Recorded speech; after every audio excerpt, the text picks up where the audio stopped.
because that's a growth mindset, right? You want to look further, you want to learn, you want to be better at whatever you're doing.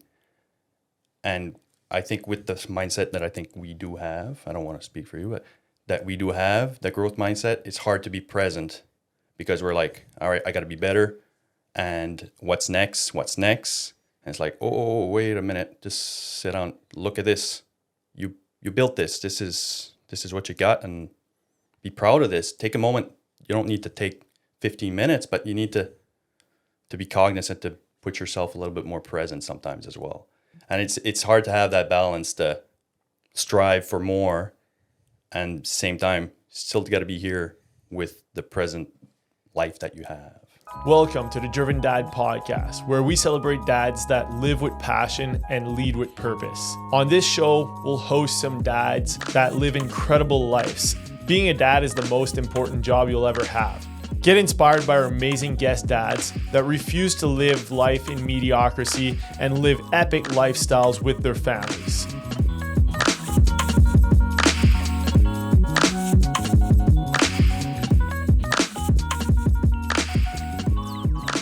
All right, guys, welcome back to the podcast. Today's guest is a proud husband, father of two, and current platoon chief with the Dieppe Fire Department.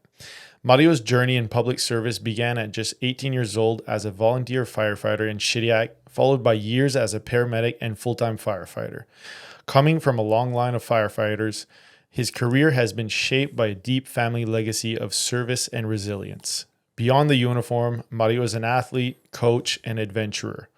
Whether it's running a marathon, playing hockey, camping with his family, or driving across 13 states to Disney World. His story is one of perseverance, leadership, and showing up for family no matter the challenges. Mario, welcome to the Driven Dad Podcast. Thank you. Wow, what an intro. It's funny, everyone really enjoys hearing that intro about themselves. Yeah. I bet it's just full of compliments. Like there's no failures in there yet, or well, what's funny is it's just the truth, right? It's not. It's you bring all of your accomplishments and your who you are together in one paragraph.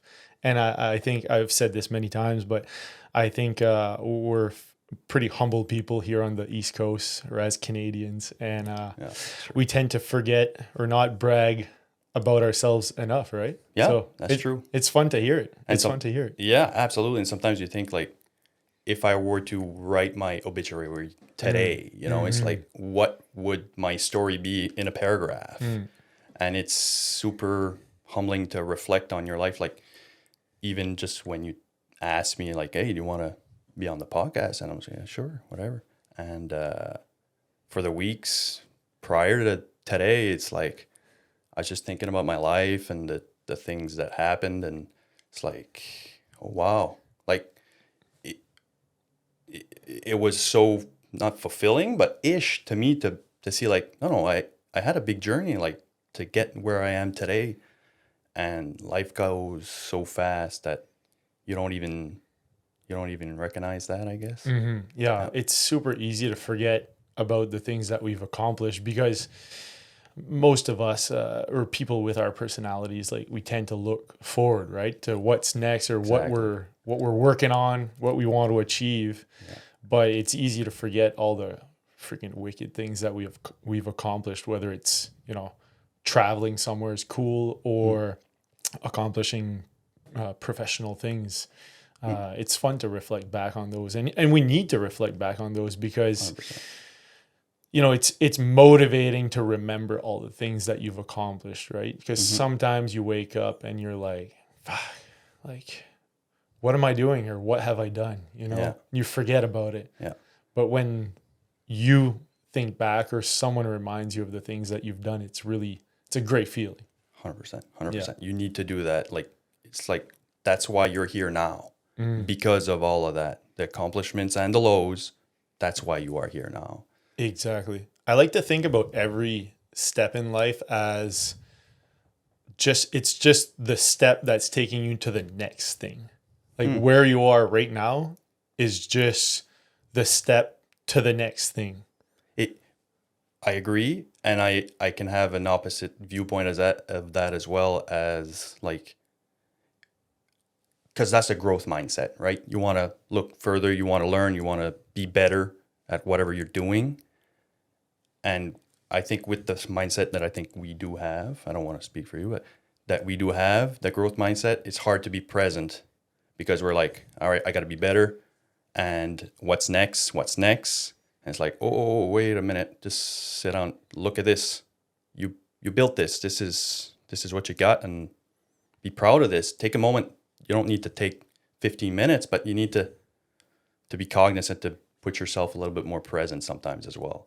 And it's hard to have that balance to strive for more and same time still got to be here with the present life that you have.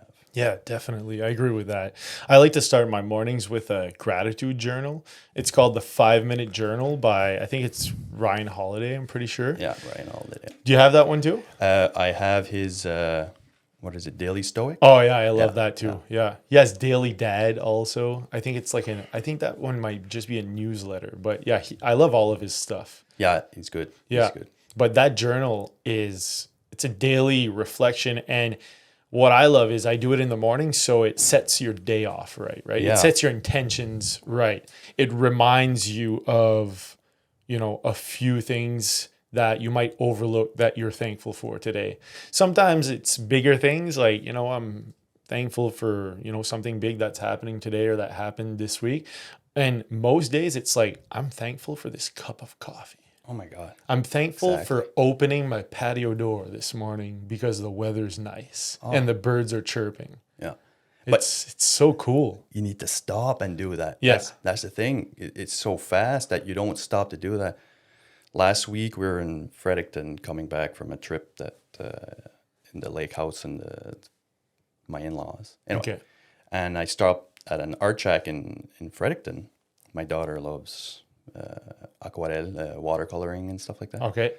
And she wanted a little book. So it's like this big and it's like accordion. I was like, okay, you want that? Yeah, sure. Let's go.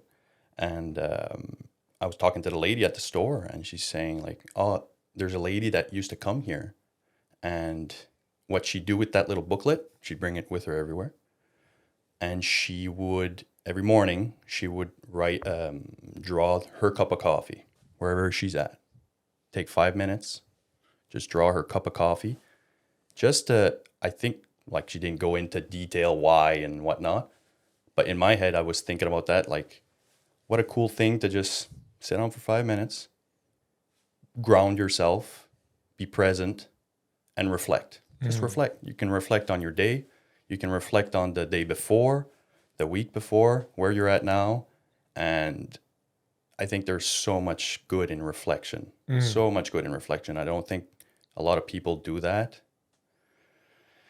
There's anyway,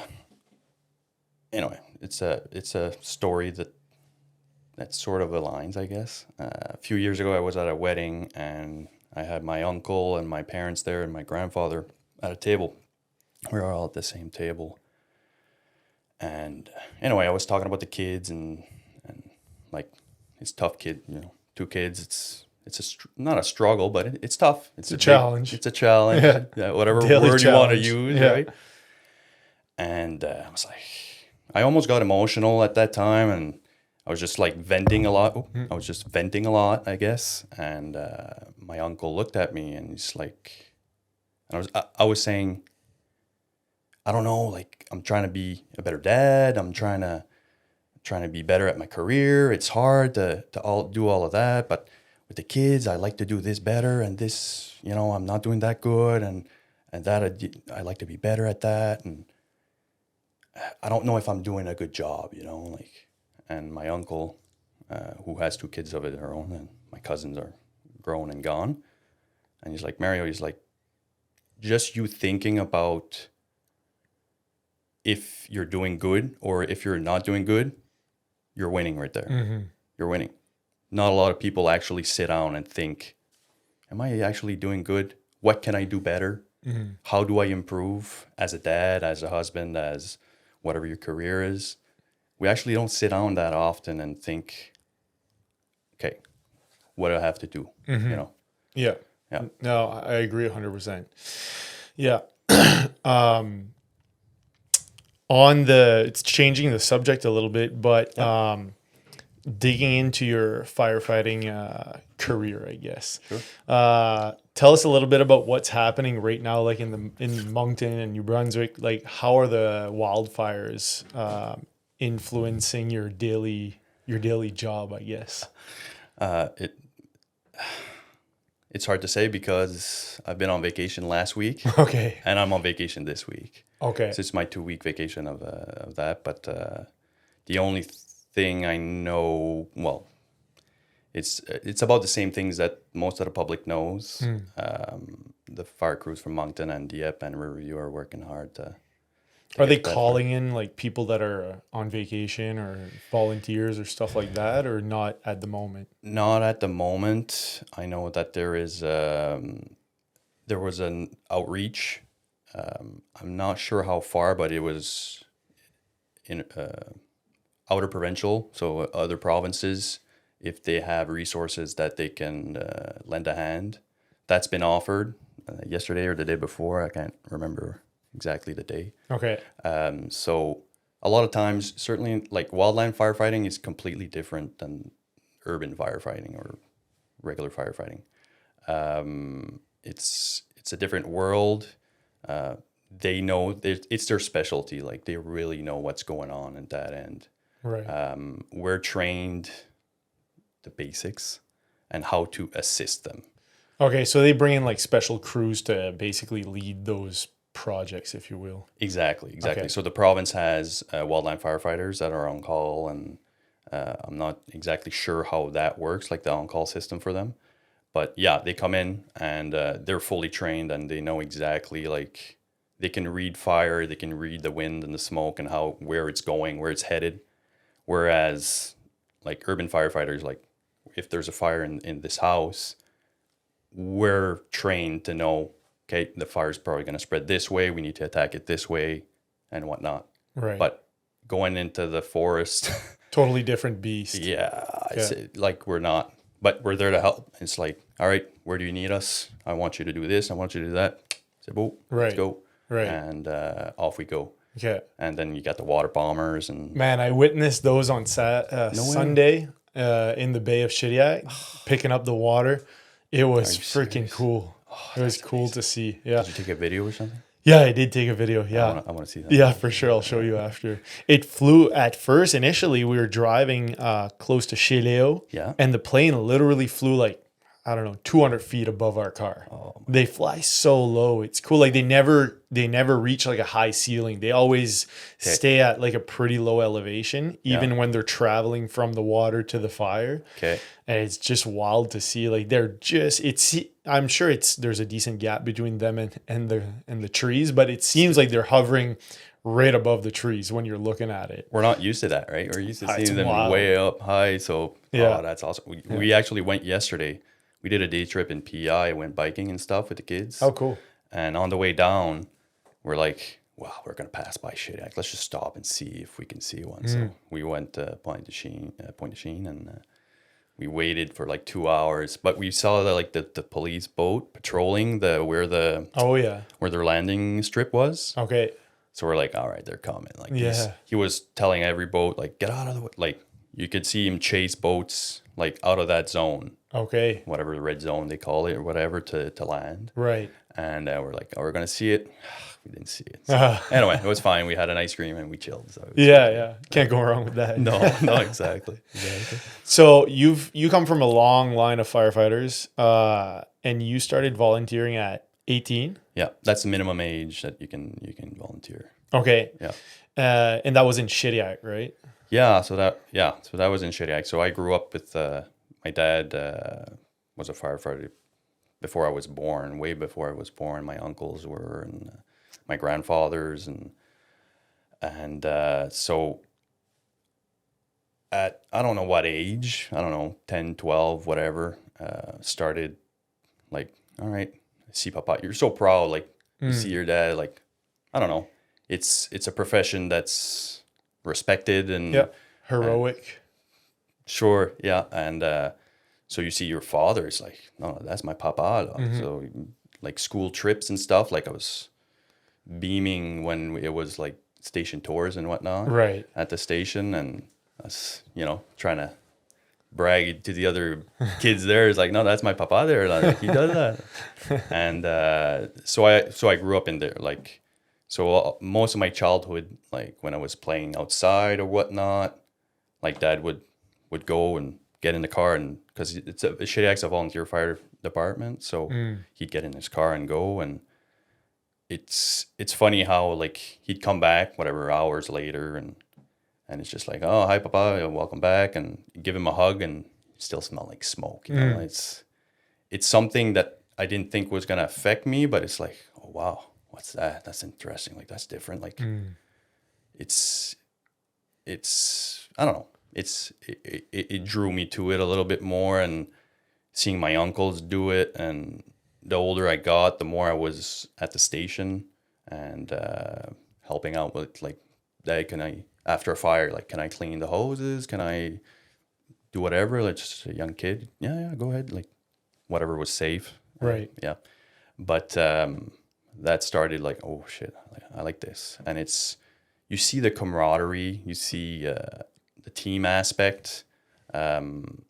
It's something that's really compelling. And plus, like, I played a lot of sports, team sports, individual sports, and stuff like that. And I almost saw that in that career a little bit, right? So you see like a bunch of guys working together for a common goal, whatever it was. So whatever the first not hiring, but first time they were taking new volunteers, and I was 18. 2 months later, I got in. So cool. Yeah. That's awesome.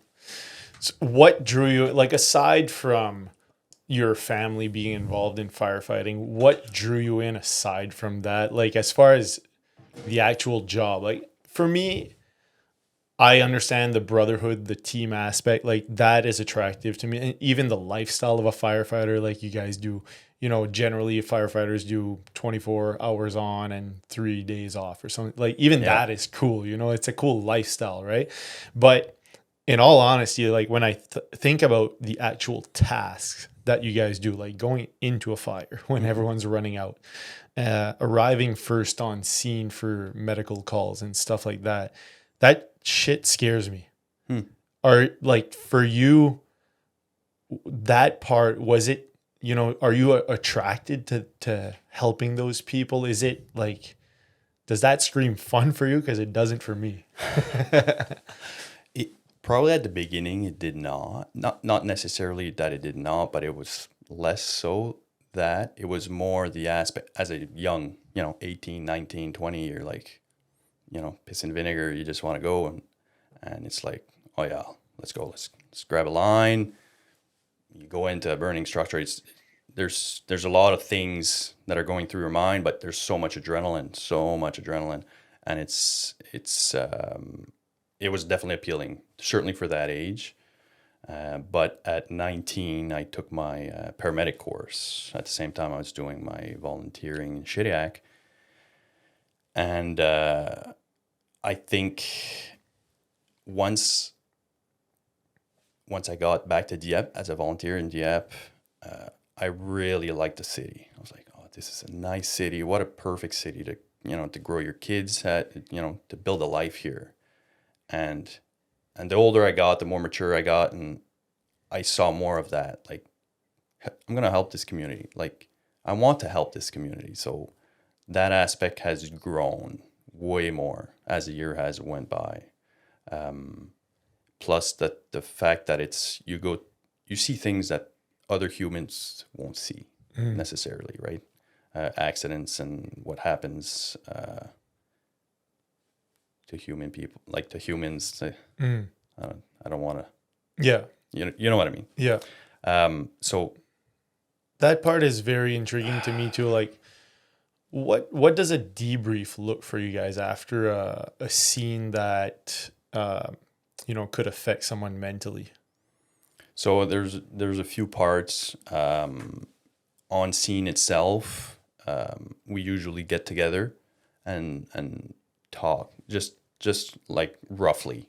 We just talk it out, kind of thing. A little bit on scene, but you're in an environment, whatever the situation is, if it's in a bad accident or a fire that involved a person inside, like you're still in that zone, you're still in that headspace. So it's not the best just to talk on there. You usually need to remove yourself from that environment, compose yourself, get that adrenaline down, and then you can open up. That barrier's gone, that emotional barrier won't be there anymore. So you get them to, or yourself to another space, then you need to vent that out and get that out. And usually we have another debrief, either the shift that it was a part of, depending on what time of day it happened, or a day later or 2 days later and whatnot. And sometimes like the chiefs are involved, sometimes no, for that second debrief, I guess. And often enough, it's to see or to look for any clues or something like, I think he needs more than what some signs there. Yeah. Look for some signs. Exactly. He needs probably more, or she needs more than right. Yeah. And you specifically, do you have like a method of dealing with that stuff, like just on a general basis? Like, do you have like a go-to, like when you had a rough day or a rough scene or something like that? Is there something that you do to maintain a healthy mindset, I guess? Yeah, I do, but it's been built in me, and I'm a work in progress as well. But with the years that I have gone by, I definitely found new ways. Some things would work, some things would not work. Certainly as a paramedic too, like it's the same thing. It's long shifts, and you're exposed to a lot of different situations, and you're the problem solver in that situation, right? So like in my years as a paramedic, you're two on the ambulance, you're two. So it's like, it depends who you're with. Some are better than others, just like any other job. Right. So you can come into a situation, people screaming, everything's going on. You got a person down or more than one person down, and it's like, all right, you're it now. You're the leader. Once you get on scene, all eyes are going to be on you. Like, okay, phew, like the medics are here. Good. Here it is. And yeah, that's crazy when you think about it. Yeah. It's fully dependent on you. It's pressure, it's pressure. And to deal with that pressure, I think you just need to be exposed to it a lot. Obviously, like proper training. But a lot of people get the proper training and then get exposed to it. And it's like, whoa, I can't handle this. Like my head can't process this. And that's totally fine. That's totally fine. But I found that I got not lucky, but because I was a volunteer at 18, I took my course at 19, a paramedic course. It helped me. So I could still go to scenes as a volunteer, so I can see, like, can I handle this? Like, can I actually do it? I know I've seen my family, my dad and my uncles do it, but am I able to do it? Right. Yeah, I think there's like two aspects there. Like, there's people that can't do it. Yeah. There's just like, let's say I know myself, there's, like I said, there's certain aspects of the job that seems really attractive and interesting, and other parts I know it's scary. Like, I know it would affect me, right? And I don't think I could handle it. But there's also, like, I think every single person is going to get affected. Like, even though you have the right personality for the job, I think every single person needs like coping mechanisms, right? Like, so I go directly to, and I feel like maybe this is the same for you, but like fitness, like methods of, whether it's walking or running or going to CrossFit gym or whatever. I feel like that's a good maintenance tool, right? Like, on a regular basis, I'm not saying it's going to fix, PTSD 100%, but it's something, if you practice it regularly, that it's going to improve your mental state. Whether you have big issues or small issues, it's going to help that maintenance of mental wellness. 100%. And I think people see like PTSD and mental health issues, certainly in like first responder world, as in like, oh yeah, it's because they get exposed to so many things. Yes, but we're still human and we have another life outside of this. And I feel that there's like two buckets, stress buckets or whatever you want to call them. And on the personal side, if you fill that bucket up, like, and you're stressed out your butt, going on shift, well, guess what? That elastic's gonna snap if you go on scene and you're not ready for what you get exposed to. Right. It's a dangerous game for yourself and the people you're serving, Right. as well, right? So a lot of people think like, oh yeah, it's because they got to see bad things, a bad car accident, blah blah blah. It's a bigger spectrum than that. Exactly. Yeah, Exactly. That's a good point of view. That's true.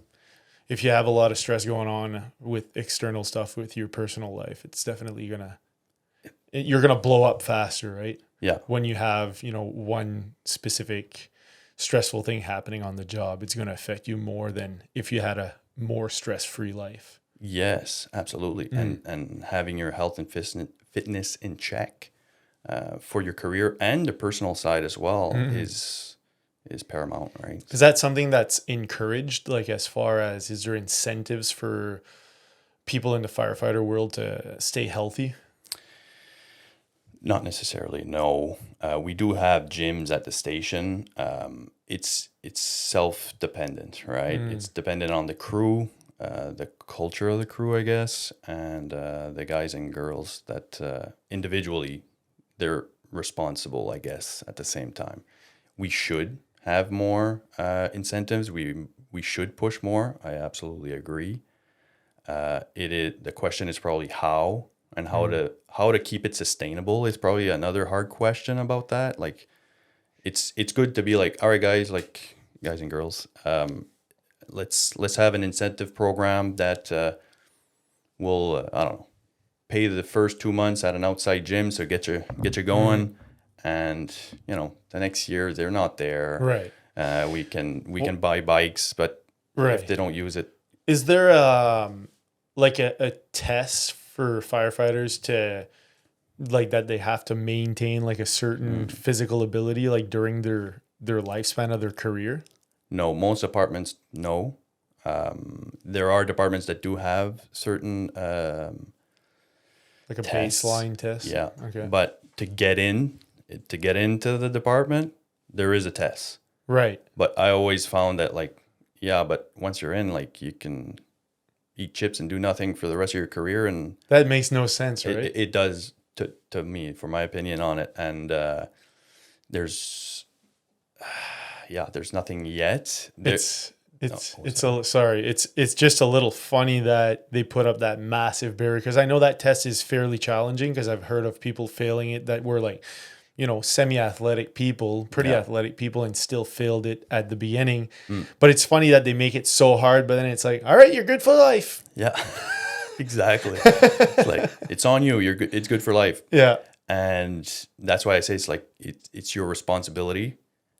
And the number one killer of firefighters is, it's heart attacks and heart-related issues, I guess. And whatnot. Okay.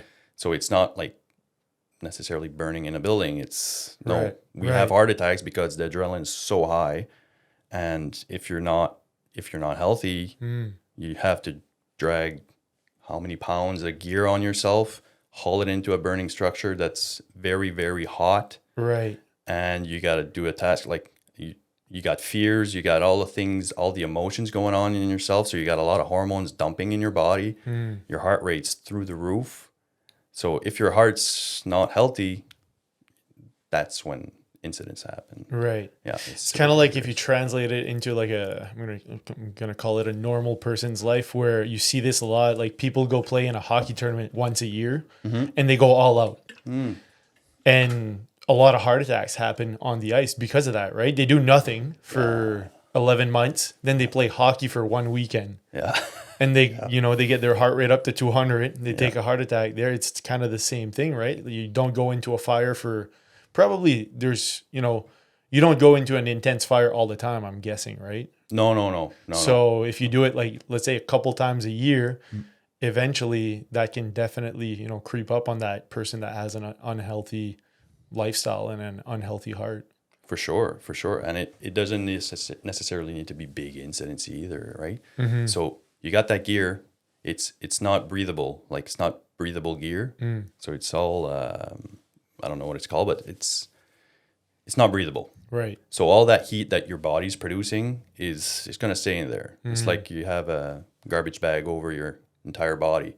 So your body temperature is going up, your heart rate's going up, and it's not the big fire. You can be an accident on the side of the road. You're in the blaring sun, and you need to bring a 200, 300-pound patient up the bank, and there's so many things. It's a physical job. Yeah. Man, it's the more you talk about it, the more I'm thinking like it should be the job with that prerequisite of maintaining a healthy lifestyle, and not only a healthy lifestyle, but firefighters should be fit, like really fit. Yeah, agreed. And I know a lot of them, like yourself and a bunch of my friends that are very fit, but I think you guys are, maybe the not the norm, I guess. Yeah, a little bit minority of it on that. But what's cool though is you guys are a new generation that are taking control of your health.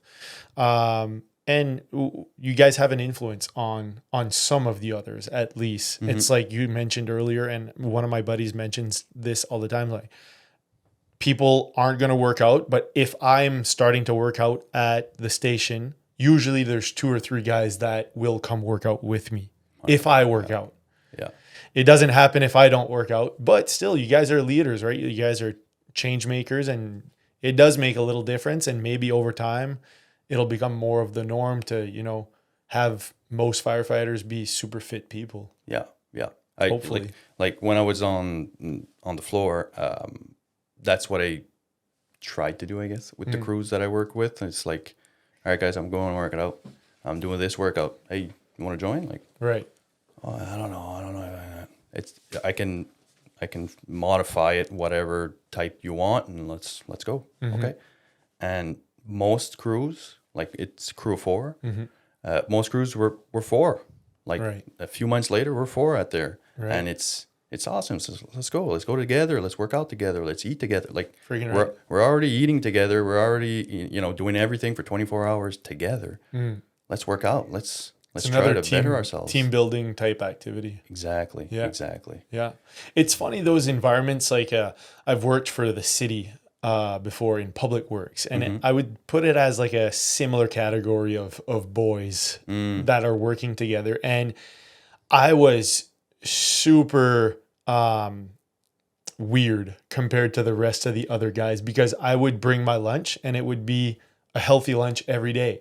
And they would all mock me. Okay. Because it's a crew, right? Like there's a bond there. It's a crew of boys that have been working together for 10, 20, 30 years. And one guy comes in and he starts doing things differently. Even if I'm doing things right, I'm still the odd man out that's, weird, right? Yeah. But what's funny is there's probably 10 of the other guys that are like, interesting. Yeah.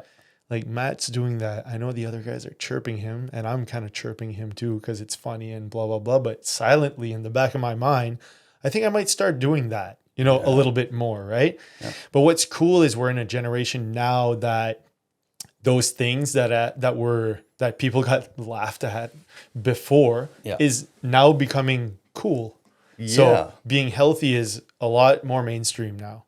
Drinking less alcohol or no alcohol is way more mainstream, right? Like it's almost trendy now. It's kind of funny a little bit there, but you don't get chirped anymore at a party if you don't drink. It's just like, oh yeah, Mario's not drinking, or oh yeah, Mario's, eating healthy lunch. Like Mario's healthy.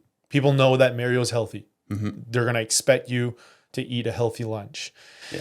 But it's hard to initiate that movement when you're in a crew that's stuck on the other side, right? Because you're going to get chirped at first. You're going to get some, funny looks. You'll get those chirps because you're part of a tribe. Exactly. Right? You're part of a tribe now, and there's an openness to it. Because we're so close, like Yeah, I'm open. Like, I know stuff about you, you know stuff about me. Like, we're so close. Now there's an openness. Yeah, you want to bring your salmon and your broccoli? Ah, buddy, what are you doing? Blah, blah, blah.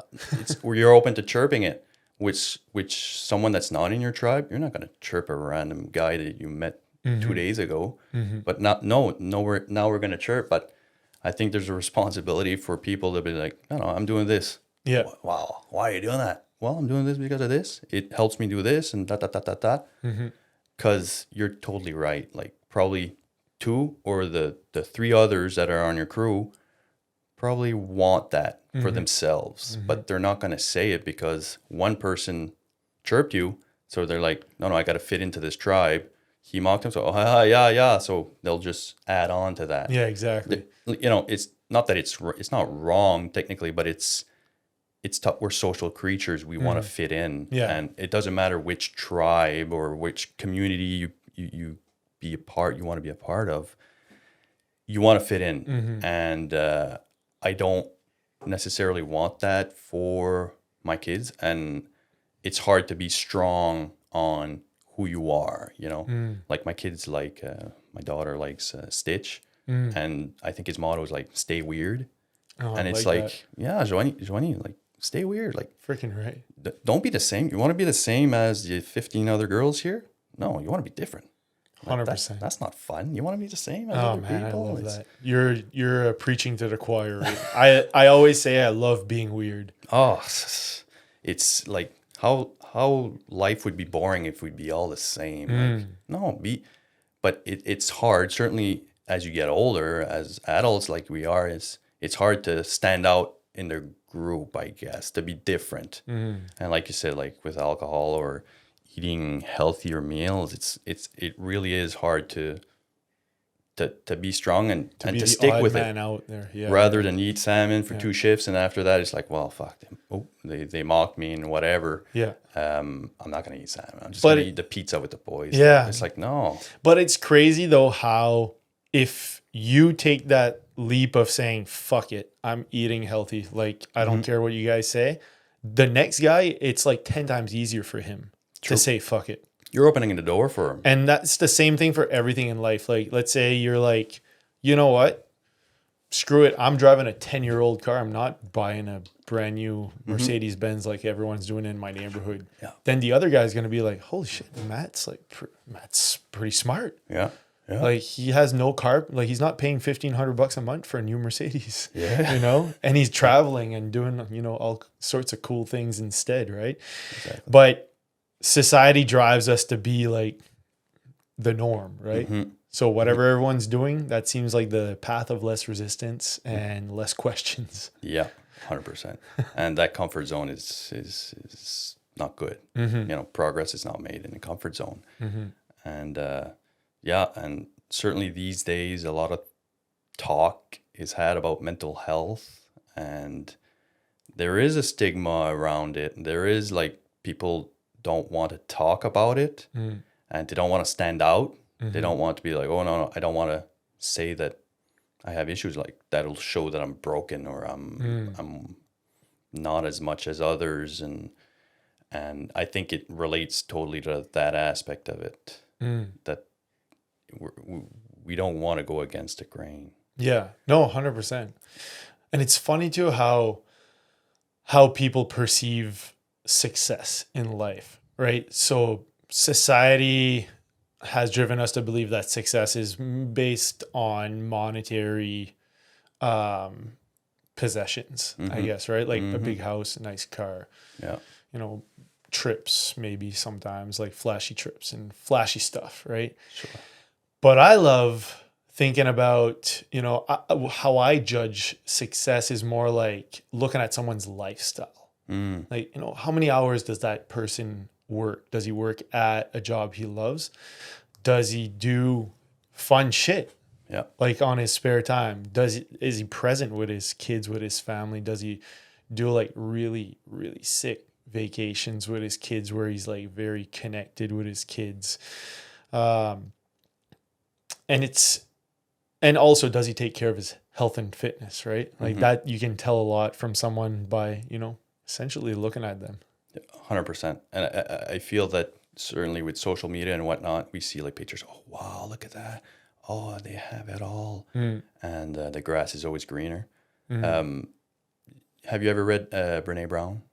No, I haven't. So she has a.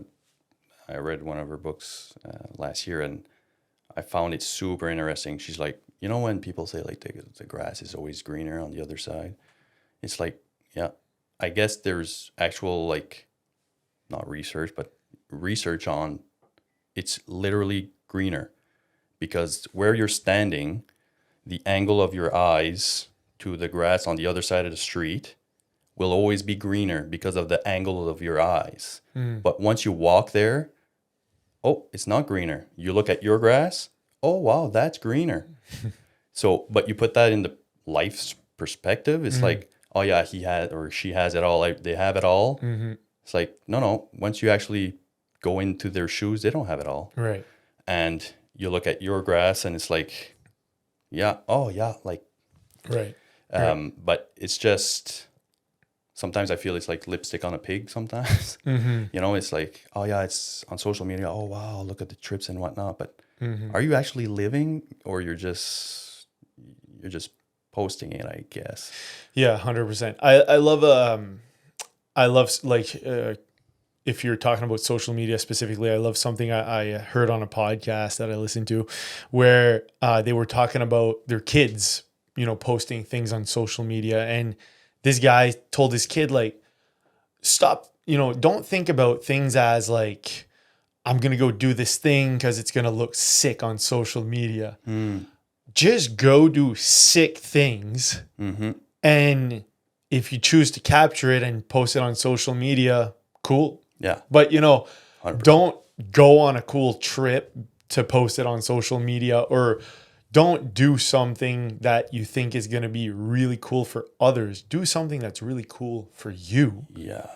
And if you choose to post it and share it and whatever, that's fine. But, you know, Not with the purpose of sharing it with the world. With the purpose of enjoying this experience. 100%. And I think that's more of an issue like for the younger generation that we're raising right now, because we're coming into more and more of a digital world. Like it's almost like real world, like real conversations, real presence, like face-to-face presence like this is becoming more and more rare for that generation, even more than ours.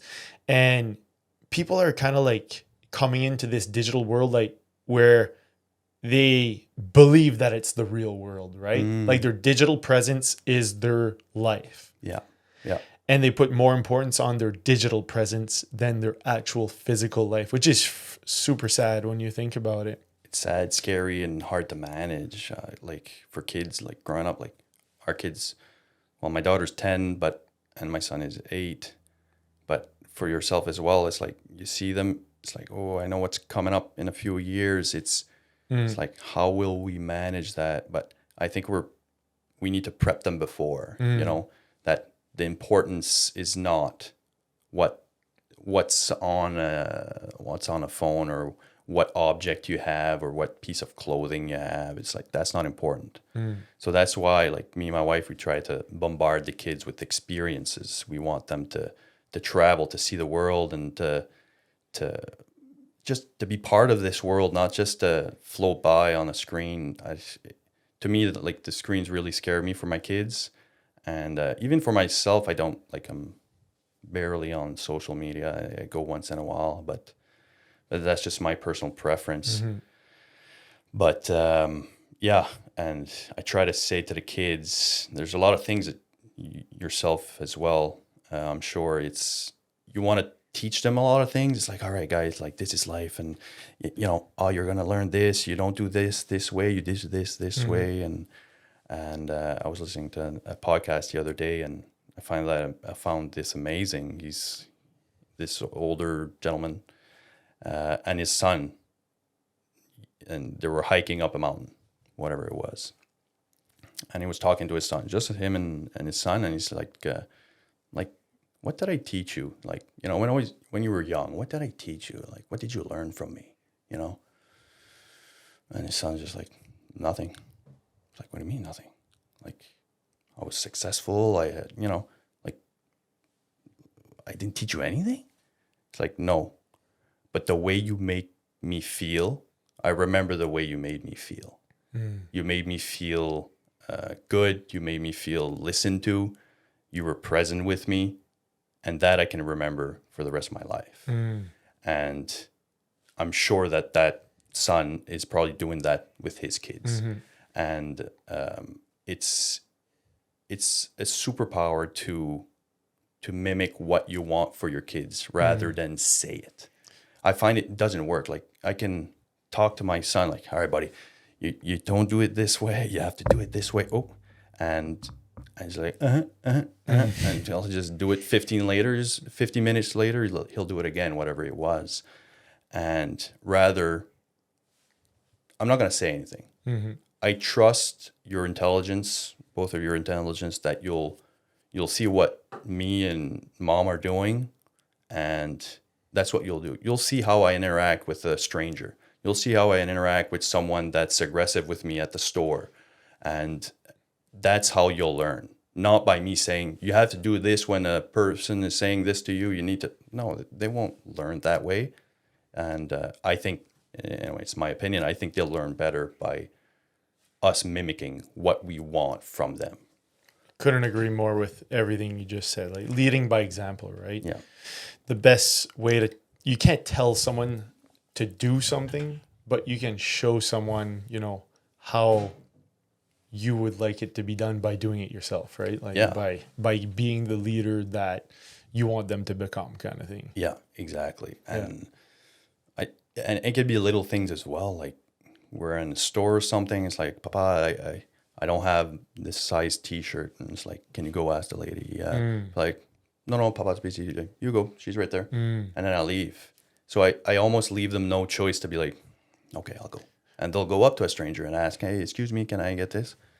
And I want that for them. I don't want them to go through life with not shyness, but, restrictions. And I want them to be free-spirited kids and eventually adults that are able to navigate this life and problem solve. And and that's like, your kids are going to stand out because of that. Because we're in a phase in life right now, or the generation that is getting raised right now has like a massive lack of that, right?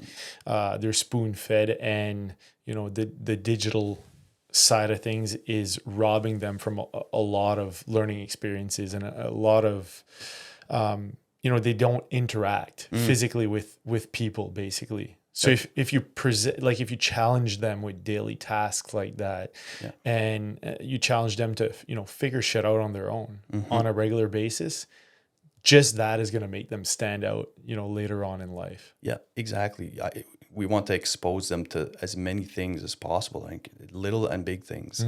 And I heard before, my therapist once said, and I couldn't agree more. It was like, I was talking about my wife and the kids, and myself and the kids. Like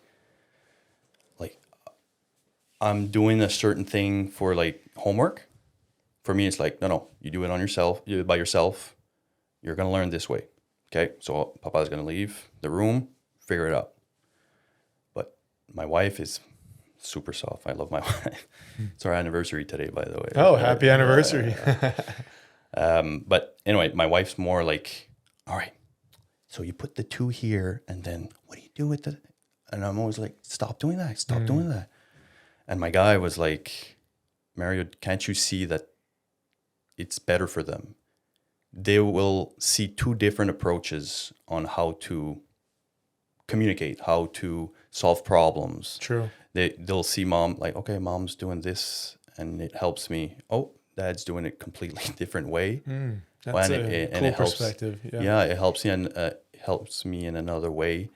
So so it's always good to expose them to all sorts of things. Right. Yeah, I agree. Did you guys do a lot of camping this summer? We messed up a little bit this summer.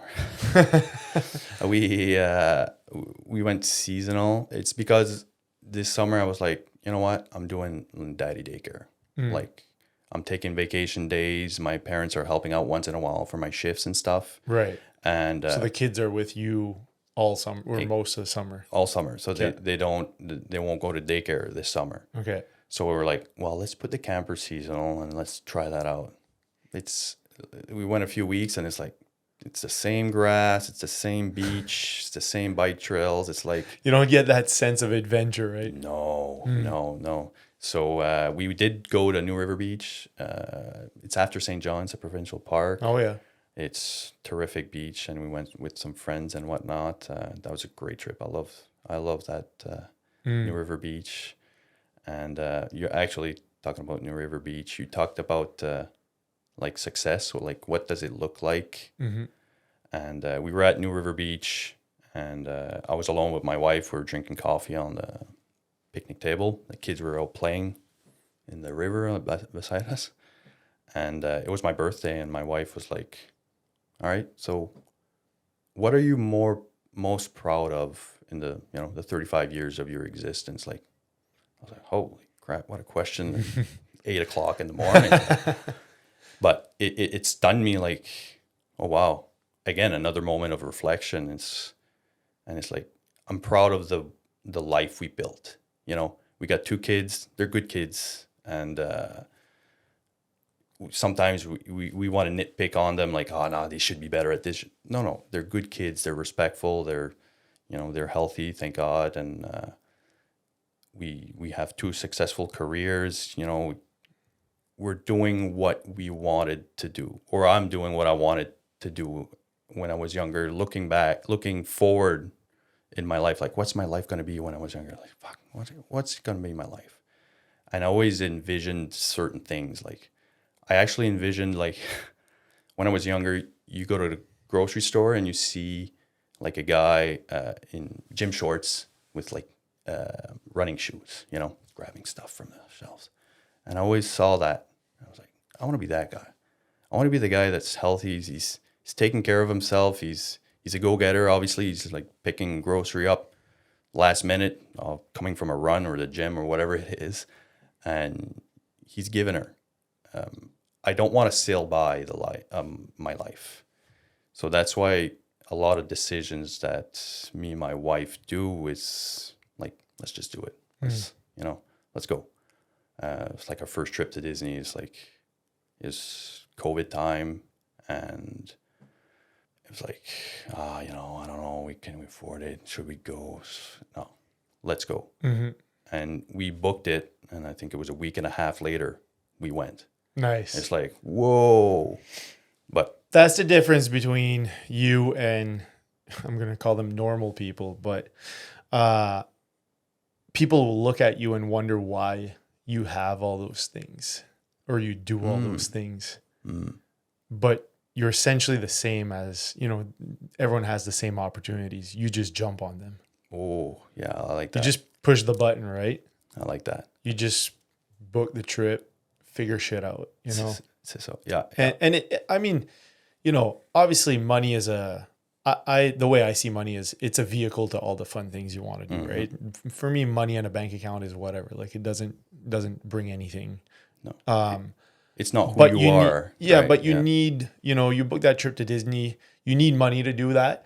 But if you book the trip to Disney, you're going to figure out how to make the money. Like, it's going to drive you, one small step at a time. And that's just one example. Like, I have, I'm a massive fan of a vision board, and I have things and experiences on that vision board. And I don't have the money to buy all those things or to pay for all those things today, but I know I will have it. I know I'll have it because those things are on the vision board. And it kind of comes back to the same thing as that trip you booked. And we do the same thing for our trips. We just book it. We're like, hey, Costa Rica would be fun. Click. Yeah. Oh shit, 10 grand. Wow. That's it. But you figure it out, right? And that's the difference between people that wish they would do things or have things and people that do things. The doers just fucking do it. Yeah. And they figure things out afterwards, right? Yeah. And that's how you end up building, businesses or like building other revenue sources is because you know, you see the need for you to have a bigger income and to provide for your family. So there's a reason that you need to go, you know, and build that business or build that other revenue stream. Yeah. So it pushes you to, you know, outside your comfort zone to go and get more and be more. Yeah. Oh, yes, you're 100% right. And it pushes you to want those experience more. To get those experience, you need money, you need resources to get those experiences.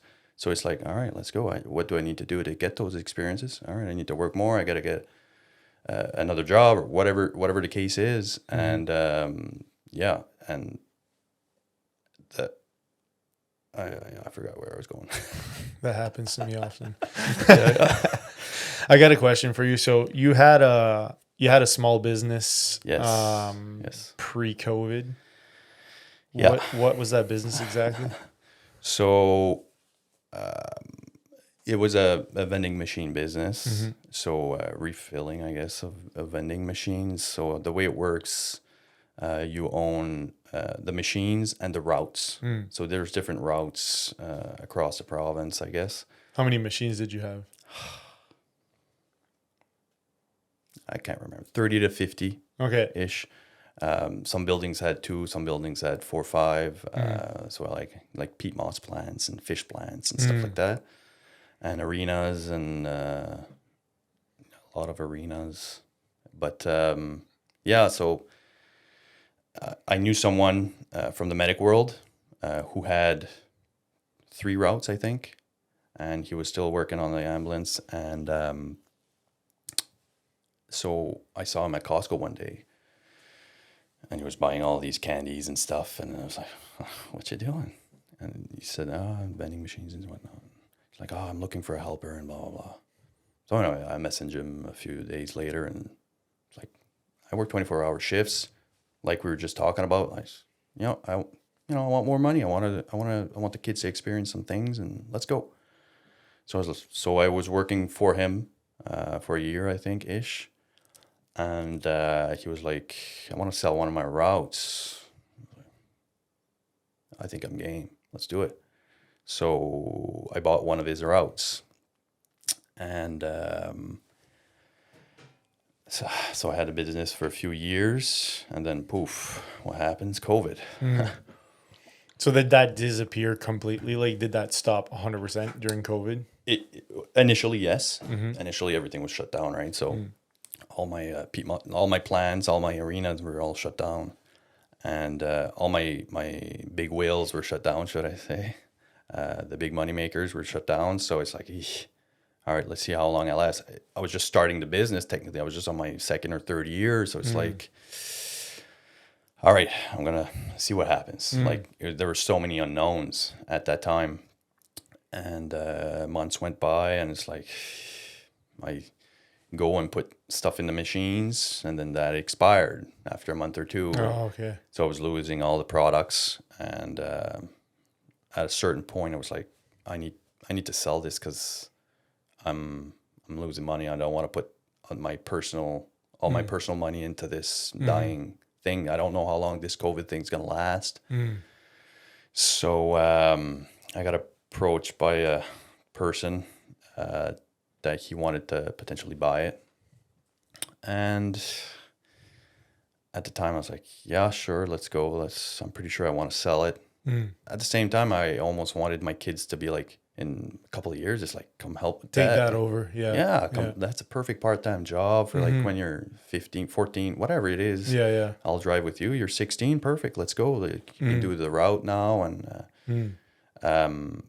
but again, there's so much learning for them and that experience of being a business owner and whatnot, and working 2 jobs. And technically, I was still working for the guy part-time, so I was doing his other routes.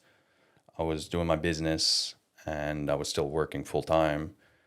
And so the person that I was talking about that wanted to buy the business, he pretty much said, like, "Mario, you can sell me the business, or I'm gonna come take it from you." Oh, gotcha. You were forced out of it. Yeah.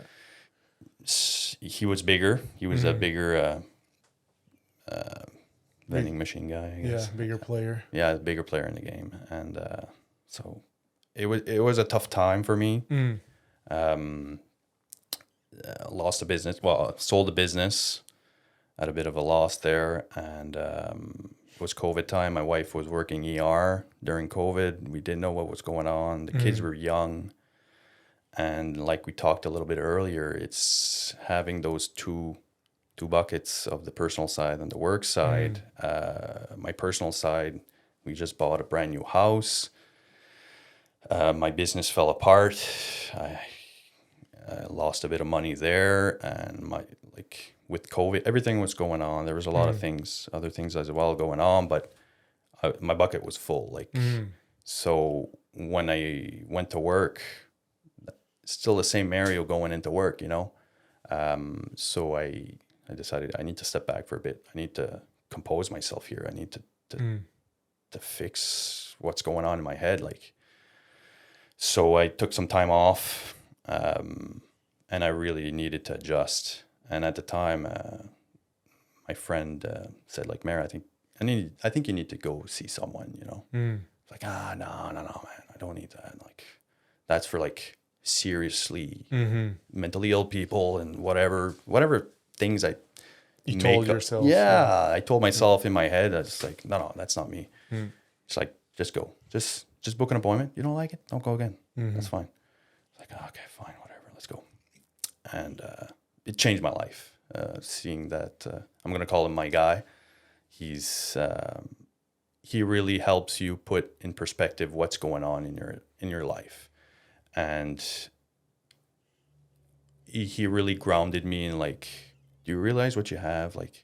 You have a loving wife, you have 2 beautiful kids, you got a terrific career. Yes, all the other things are affecting you, but that's not the big rocks. Have you ever seen the analogy of the big rocks? Yeah. So those aren't the big rocks in your mason jar. Those are your kids and your family and what you want to do in your life. Those are the experiences. Those are your big rocks.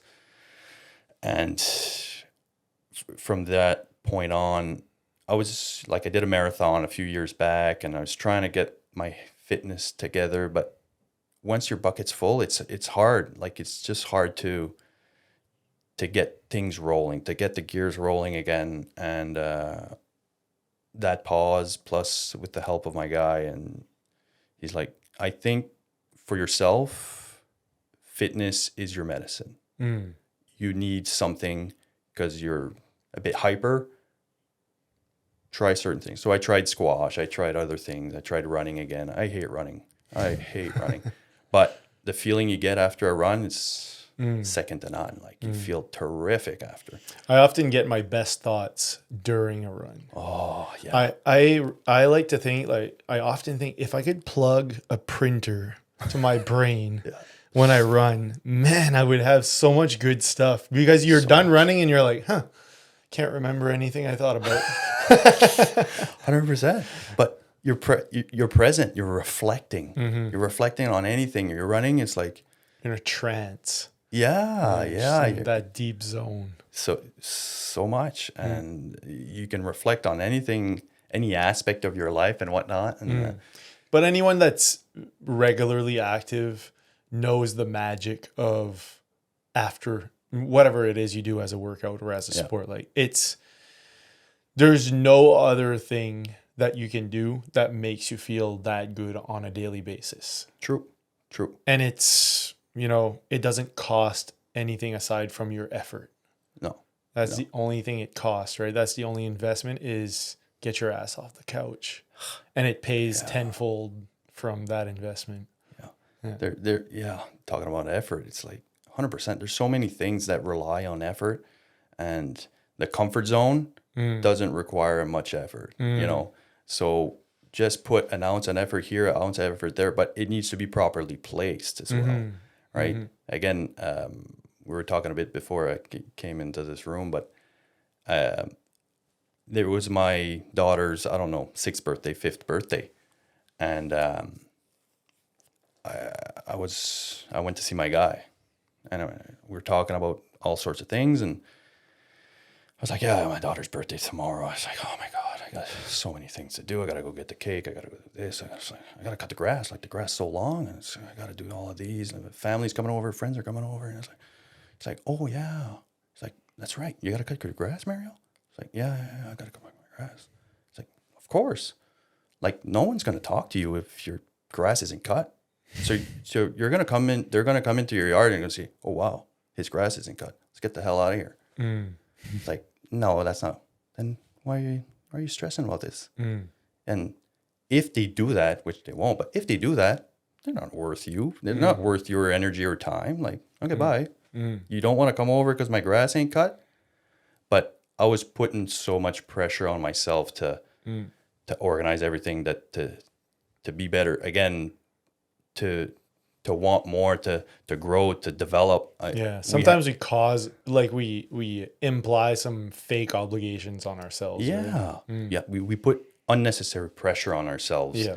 And it's like, okay, stop. Yeah. Stop. Yeah. Let's reflect. And it's like, oh wow, no, I'm doing okay. I don't need this extra pressure here, extra pressure there. Yeah. It's what are the big rocks? No, I want to experience things with my kids rather than cut my grass. You know, it's not important. I don't care what other people think of my grass. And it's like, it's like we were talking before we came in today. I told Mario, like, my yard looks like shit right now. We just came back from 2 weeks vacation, and now there's a wildfire ban, so I'm not really sure if I can ethically cut my lawn. So I'm just saying, screw it, not cutting the lawn. Good. It's good. It's awesome. And you still came on my podcast. I still, I didn't get in my car and leave, So it's, yeah. So, yeah. So, No, my guy really helped me align myself. Yeah, I think a lot of people priorities definitely benefit from that. And it's like you said, I think we associate like talking to a guy as something that you need to have like a massive problem, like basically be mentally ill to go talk to a psychologist or whatever you call it. But I think it's something everyone, even a healthy person, could benefit from on a regular basis, right? Just like something to unload and dissect what's going on in your life, in your current life situation. For sure. It's such a big tool. It's such a tool that people don't really use because of that stigma that's associated with it. And there's a lot of, the people I know that we start talking, and it's like, and they start like, oh my God, it's so tough. And they can get emotional and whatnot. It's like, it's hard to project or tell them like, you need to see someone. Yeah. People will sometimes put a barrier, and it's like, no, screw you. You don't know me. You don't know what's going on in my life. But I think our generation is more open to it. Like the door is half open to it. And there's probably way more people that talk to a therapist than people realize, right? Like it's pretty common. It is. It is. And I make it a point almost to be open about it. So at work, I'm totally open about it. And when I have a story about my guys saying certain things that are super helpful for me, I say that. How would you find your guy? Like, how would someone find a guy? There's obviously a boat ton of psychologists around, but I got lucky, I think, that I found the perfect guy, because a lot of people go see one person. It's like, it didn't work. Yeah. Well, but you didn't connect. You didn't. Yeah. It's not the proper it's not the right fit for you. Right. Yeah. I think I just got lucky. My buddy suggested this person. Okay, so you got a referral from someone. Yeah, it's kind of what I'm thinking. Like someone you trust, and if they give you a referral, you're like, okay, like it's probably gonna be pretty good, right? Exactly. Yeah. Exactly. Yeah. So, Mario, before I let you go, if you're gonna, if you would let your kids describe you, or if your kids would describe you, how would you want them to describe you, and what's the legacy that you'd want to leave behind? What a crazy question. I hope I don't cry. Wow. I definitely want them to feel safe to come talk to me. I want them to know that I support them no matter what, whatever venture, whatever sport, whatever activity they want, that I'm there for them. Let's go, let's do it. And I definitely want them to see me as a dad that's active with them. Not necessarily like active, but with them. So in a room, my dad was always playing with me. At a campground, like I'm everywhere with them. I'm their clown, for lack of a better word. I want them to remember me like that. I want them to see me as, yeah, my dad always wanted to be with us, played with us, any sport he wanted to play with, he was with us, rather than a dad that's on his phone, a dad that's like, all right, go play in the woods. I'm going to drink a beer over here. And I don't want that for them. And I want them to see that, yeah, I was open to be with them all the time. And my wife's always better than me with that, with like, like at night, like she'd go in their bedroom and she'd listen. Like to me, it's like, all right, the day's over. I have a hard time to be just present. They, that's all they need. Like we overcomplicate things for kids. Like, oh, they need this. I need to guide them to. They need you to be present. They need you to be with them. That's the major part. Hi, Papa, you want to come play Nerf guns? Absolutely, let's go. I'll be the dinosaur. Let's go. Bang, bang. Whatever it is. And I definitely want them to see me like that. It's what I saw in my father, and obviously I think I mimicked a lot of his attributes for that, for characteristics or whatever. And I definitely want that for them. Awesome. That's a great answer. I love that. Well, Mario, I really appreciate your time. Really appreciate you coming on the show. And thank you for being the father that you are and inspiring all the other fathers out there to be, the best that they can be. Once again, thanks for being here. This was awesome. I truly appreciate you having me. Thank you. My pleasure.